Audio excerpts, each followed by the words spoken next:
Countdown for blast off. X minus 5, 4, 3, 2, X minus 1, fire.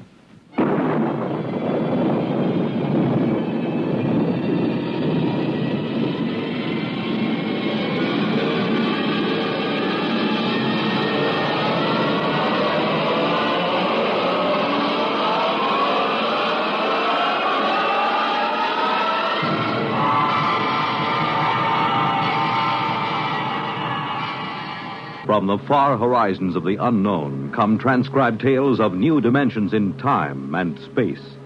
These are stories of the future, adventures in which you'll live in a million, could be years, on 1,000 maybe worlds. The National Broadcasting Company, in cooperation with Galaxy Science Fiction Magazine, presents X minus 1.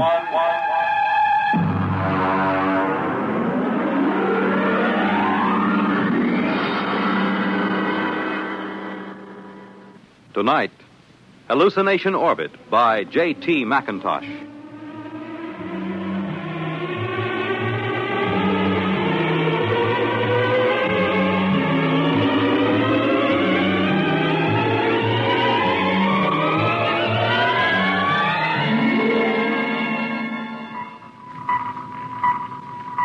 Mr. Chaka. Sir? Stand by to release pickup rocket. Yes, sir. We'll break orbit in 8 hours, have damage control pull the rods on the number 3 pile. Check leakage. Yes, sir. Try and have the locks cleared of all unessential personnel when that pickup rocket comes back. There's no point in making trouble. I understand, sir. Pickup rocket away, sir. Very well. Take over, Mr. Chaka. I will be in my quarters if I'm wanted.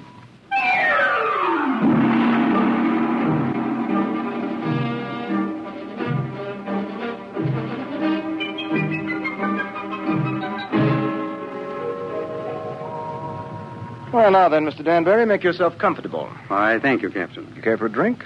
Scotch in that bulb, bourbon in the other. No, thank you. I can't get quite used to squirting liquor from a rubber bulb as if I were oiling a bearing. Well, you'd have a devil of a time pouring from a bottle in free fall. Well, how are you enjoying your trip? It's very interesting. It was very nice of you to give me a lift. You know, it would have been 8 months before another ship came along. A whole lot more than that with the main Pluto beam station out. Probably 8 years. Really? That long? I thought the whole run to Pluto was under 18 months. Yes, it is when the beam is running. You see, Mr. Danbury, we left Earth 27 days after the beam broadcast from Pluto station broke. We've been spaceborne close to 6 years. I suppose that's why you're on orbit around this planet, picking up supplies or something, eh? Oh. This is a standard pickup for the space beam service. We sent a rocket down to take off a man who's been the only inhabitant of this planet for a little over 2 years. Well, I expect he'll be glad to see you. Well, there's no telling. I know I would. After 2 years of duty, Mr. Danbury, you might not know anything. Oh, psychiatric troubles? Solitosis. It's from the Latin, solace, alone. Is that much of a problem? Only in space. Here, look.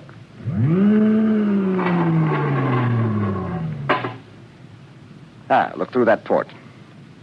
Seems empty. It is. It's empty of horizon, sky, sunlight, ground. It's empty of time. It's empty of people. You can't live in it too long without something happening. I see. But surely people have been alone before spaceflight. Oh, yes, but they have been on the same world with other people. And that seems to make a difference. You take a hermit on Earth, he may spend his life trying to escape civilization. Put him on a deserted world, he turns psychotic. Is there a cure? Oh, sure. Put him back with people. At least about 40 people. That seems to be the critical number. See, I have 48 in this ship's complement. I could run her with about 18. But if I tried to, I'd have psychos on my hands 6 months after blastoff. But then every one of these men on the beam stations, they're all alone, aren't they? That's right. Well, then they must get it. They do. It wouldn't pay to leave more than 40 men on a space station.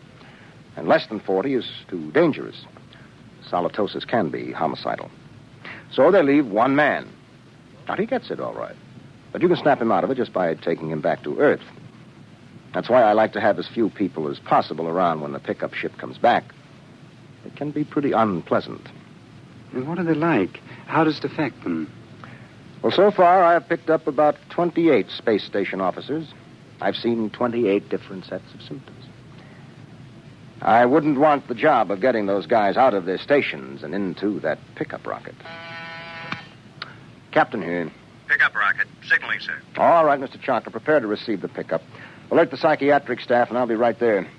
Would you care to see them bring them in, Mr. Danbury? You're welcome if you have a strong stomach. I don't think so, thank you. All right. Mr. Chalker, as soon as the rocket is secured, make a trajectory for the next station. Yes, sir. That's Pluto Station 3. Carry on. Pluto Station 3. That will be a honey of a job. He has been on that lump of rock all by himself for close to 6.5 years.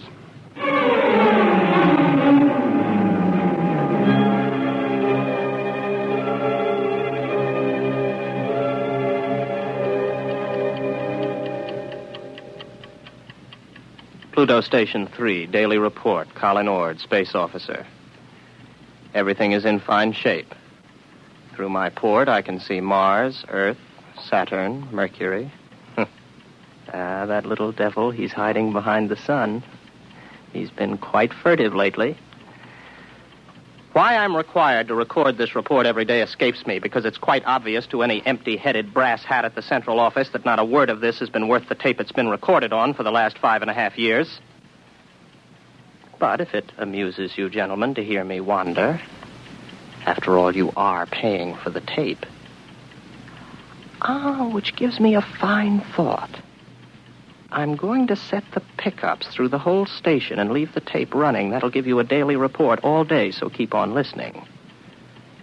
Right now, I have the distinct impression that Earth is winking at me. A rather suggestive, lewd wink. It helps to see the planets, doesn't it? Oh, I thought you were reading. I was. You know, if you hadn't been able to see the planets, you would have been a straitjacket case long ago. Well, who knows I'm not one now? You don't, anyway. Well, I think that so long as you talk sanely about madness, you can't be so far gone. It's out there somewhere, isn't it? The rescue ship. Somewhere. How long now, Colin?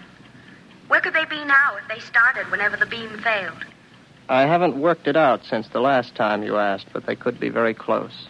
Well, if the beam hadn't failed, they would have been here long ago, wouldn't they? Oh, sure. 11 months with the beam, over 6 years without it. Well, anyway, that triple time 6 years' pay adds up to quite a pile. You'll be set up for life when you get back to Earth, won't you? And at 29. I'll be rotten with money. Oh, well. It's been nice knowing you. That's because of the others before you. I've learned a lot. Never talk of the others. And above all, never talk of any others to come. I'm sorry. Would you like to play chess? It's a long time since we did. I don't think so, not anymore. I'm a little tired of chess. Oh, I know. I understand. I won't bother you. I'll go to my room, Colin. Well, don't get upset. I'm not. I understand. You're just tired of chess. You still listening, gentlemen? That last few minutes might have been a little confusing. You'd like to know who I was talking to, wouldn't you? I'm afraid you can't hear her on the tape. That's Una. And I'll tell you what she looks like. You might find it interesting. She's beautiful, but rather cool. She always wears a white shirt and sharp, creased green slacks. She's got a good figure, but in a calm sort of way. She plays a good game of chess, although I beat her 2 out of 3 times. Of course, you know why you can't hear her on the tape. But I still know, too. That's a point in my favor, isn't it? That brings up an interesting question, gentlemen, because I'm tired of Una. I'm beginning to find her a long, cool, slightly unappealing bore. My problem is how to get rid of her. I can't just tell her to vanish. She's a little too real for that. I dreamed up a ship to bring her. I'll have to find another to take her away. Well, I might as well get to it. Oh, no. No, I'm not going to bother about the ship. It's too much mental effort. I'd have to think up everything I saw, and frankly, gentlemen, I'm too tired. Maybe she'll take the hint. A lot of them did. Susie did. And Alice. Oh. I remember Margie. There was a girl. A load of bricks had to fall on her head. Took me 4 weeks to get rid of her. No. Let Una figure her own way to get off the station.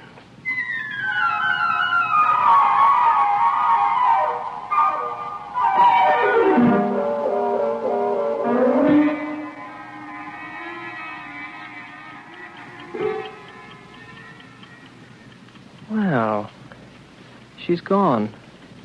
I thought she might. Her ship's gone, too. Well, all in all, I don't think Una was really very satisfactory. One of these days I'll start believing in them, and I'll be really gone.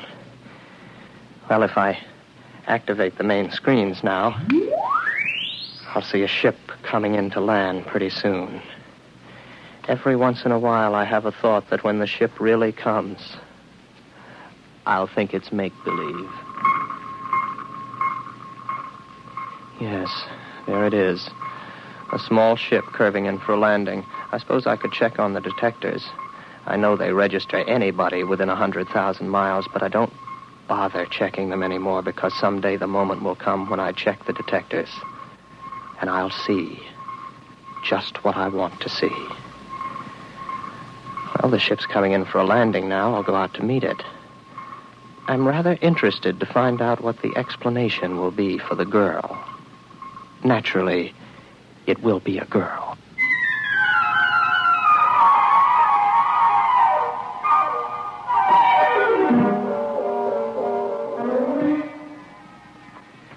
It's all right. You can take your helmet off. The air's all right in here. You must be Baker. Oh, good heavens, no. Baker was before me here. You can't be one of his dreams 7 years late. I'm Ord, Colin Ord. Before we go any further, just how does solitosis affect you? Well, that's new. None of them ever asked that before. It makes me see things that aren't there. And you know there's nothing there? Sometimes. Do you know I'm here? I'm making a point of not wondering about it. Well, one thing you can be sure of. This. Do you see this? This is a gun. I just want you to know I'm not heaven's little gift to lonely space station officers. Is that clear? Oh, yes. Yes. What's your name?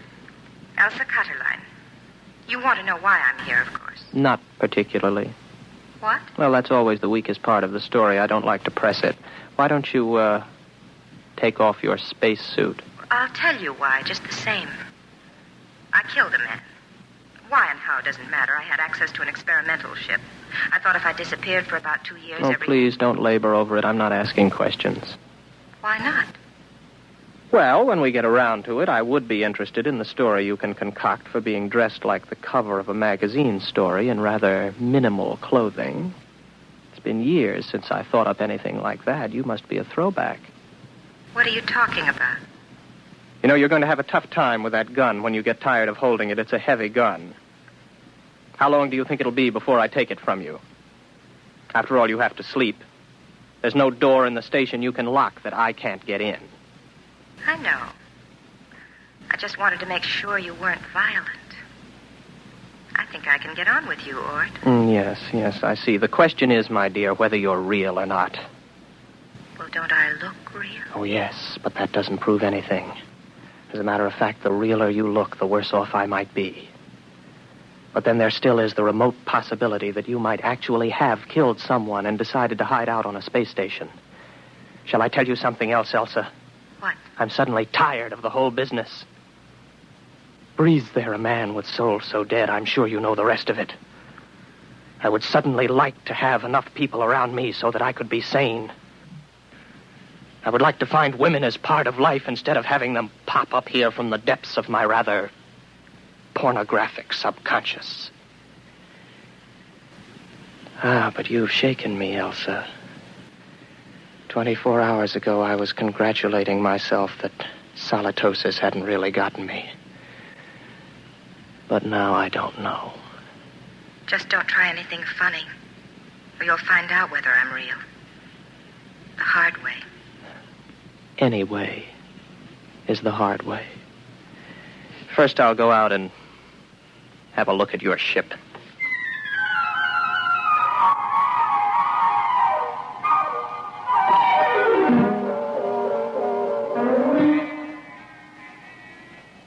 £14 per square inch air. Heat. Now, I take a gasoline lighter. There, the flame lights. But on the other hand, if there was no lighter and I see it, I could also see it burn when there isn't any air. As a matter of fact, how do I know that I can read a meter for air pressure? And now that I look again quickly, I find I haven't got a lighter in my hand, and as a matter of fact, the pressure meter reads 0. There's no air on this ship. As a matter of fact, there isn't any ship. Elsa is no more real than Una.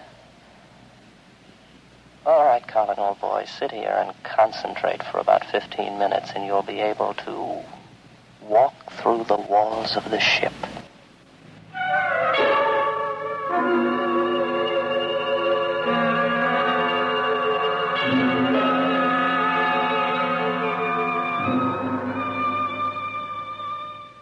Well, what did you find out there? You'd better leave. It was a mistake your coming here. I'm sorry. No, don't come any closer to me. Put down the gun. Keep back. I'm warning you. Keep back. You see, it's no use.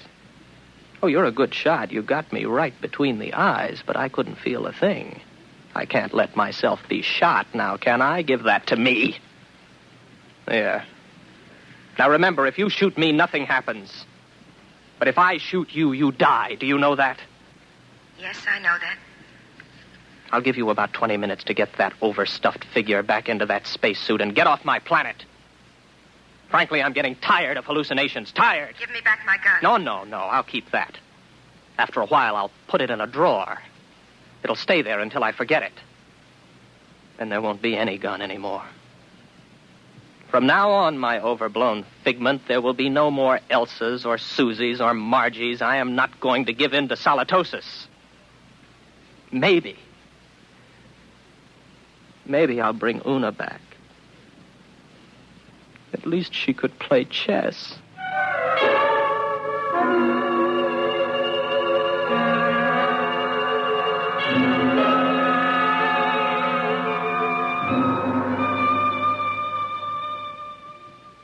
Pluto Station 3, Daily Report, Colin Ord, Space Officer. Gentlemen, I have successfully fought off solitosis for 2 days, and I have been alone. However, I'm afraid I'll lose as I watch my main scope now. I see a ship coming in again. I wonder what this one will be like. It's a launch from a larger spaceship. Maybe a lifeboat. Dorothy came in a lifeboat. I wonder what this one will be like. I've got to find out when she comes whether she's real. That's the key, as long as I know if she's real. When I don't care anymore, that's when it's really got me. The ship's down now. There she comes out of the airlock. I've got to find out whether she's real.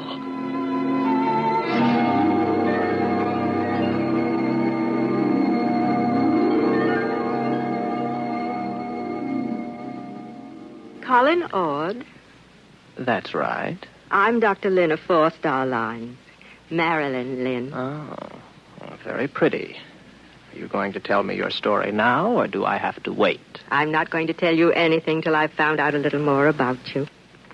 Well, you're an improvement on the last one. At least you're young and beautiful, and you're not fantastic, and you look intelligent. What do you mean? Don't worry about me. I see things that aren't there. Particularly people. Oh, so you don't believe I'm here? Would you? If you were me? Do you know I'm not here? No, that comes with time. At least it always has so far. You mean you've always proved to yourself that your visitors were mere fantasy? With a struggle. Interesting. Controlled solitosis. I never heard of it before. It's a pleasure to meet you, Mr. Ord. No, Now, that doesn't make you real. They all say that. Why should I want to make you accept me as real? I don't know. But they all do. When will you know? Oh, I can't say. Maybe in 5 minutes. Maybe not for hours. How do you do it? You don't shoot me to see if I die or anything like that, do you? No, nothing like that. If I shoot you, you do die, like the witches in history. They'd die if they were, and they'd die if they weren't. Your mind has remained agile enough. Naturally. I never heard of solitosis inhibiting intelligence. Would you like some coffee? Is that part of the test? Whether more coffee is actually drunk than you drink yourself? No, that doesn't help. It would be very easy for me to make half what I thought I made, to fill a cup with nothing and pass it back. You look afraid. Why should I be? What am I doing? Am I doing something I don't know I'm doing? No. Would you like me to wash the cups for you when we're done? That won't prove anything. Next time they were used, I could just imagine they were washed, couldn't I? Where are you going? To find out if you're real. My ship. Go ahead. Good luck.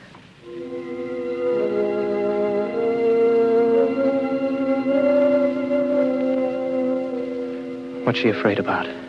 Something I said. None of the others were really afraid of me. I can't tell yet. Nothing's happened. The meters all read 15 pounds to the square inch air pressure, but that's no good. I can't tell if I'm reading them at all. Oh. Well, the wall's solid enough. My hand hurts. That doesn't prove anything. Supposing I open my faceplate. If there's no ship and no air... All right, my faceplate's open. I'm breathing air. But then again, on the other hand, my faceplate may still be closed. Maybe I only think it's open. I can't tell. I can't tell that she isn't real.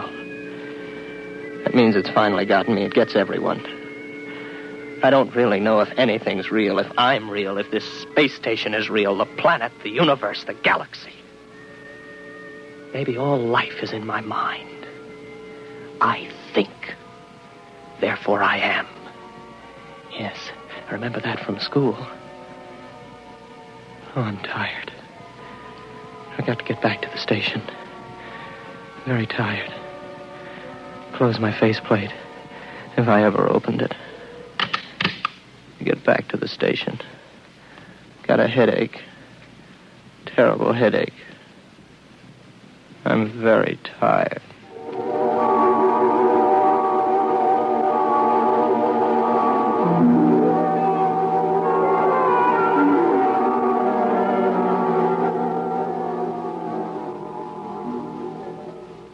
Are you all right now? Here, drink this.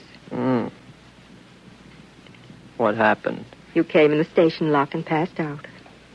How long have I been out? About 24 hours. You're a very sick man, Mr. Rod. Reality. Very important thing, isn't it? It's the most important thing there is to learn. Merely to you. Solitosis naturally affects what matters most to the individual, but we needn't talk about that. But I know now. You're not real. You can't be, even though I feel you are. How did you decide that? I couldn't prove you weren't, not on your ship. I'm too far gone to figure out any test that'll work. But if you are real, then how did you avoid solitosis? The only way there is. There are 48 men and women in the relief ship that's in orbit around your planet right now. I came down in the pickup rocket. We have well above the critical number of people. I keep rational by knowing they're up there in the orbit, and as soon as I'm ready, I'll take you back up there. Well, I suppose I can wait. I don't really care if you're real or not anymore. I know. It'll take a long while before you care. You sound sad. What's the matter? It's the way you look at me.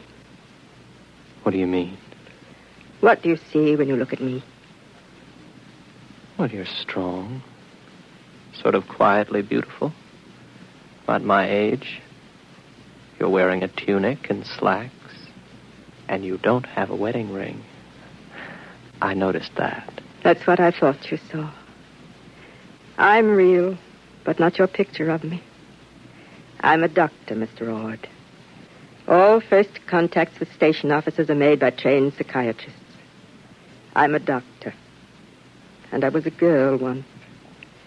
But that was 40 years ago. I'm 66. You can't be. Oh, yes. It was very nice to be a girl again. I could see myself in your eyes, and I almost felt young again. As I grow old in the next few weeks, Mr. Ord, you'll be recovering.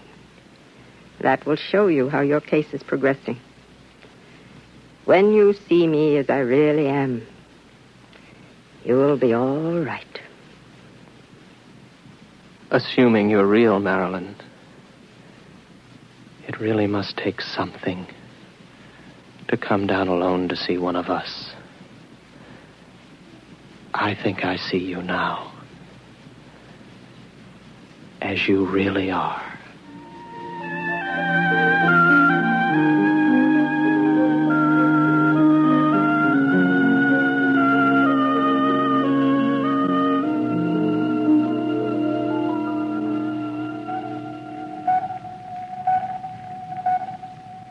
Captain, Yes, Mr. Chaka. pickup rocket all secured from Pluto number 3.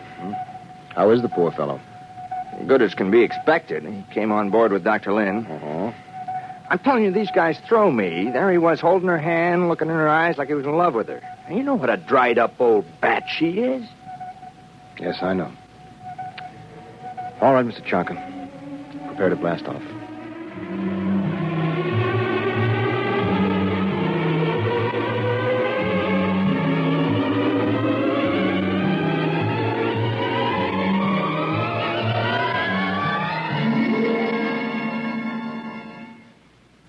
You have just heard X-1, presented by the National Broadcasting Company in cooperation with Galaxy Science Fiction Magazine. Tonight, by transcription, X-1 has brought you Hallucination Orbit, a story from the pages of Galaxy written by J.T. McIntosh and adapted for radio by Ernest Kenoy. Featured in the cast were William Redfield, John Larkin, Vera Allen, John Moore, Terry Keane, Dick Hamilton, and Hope Rissman. Your announcer, Fred Collins. X-1 was directed by Daniel Sutter and is an NBC Radio Network production.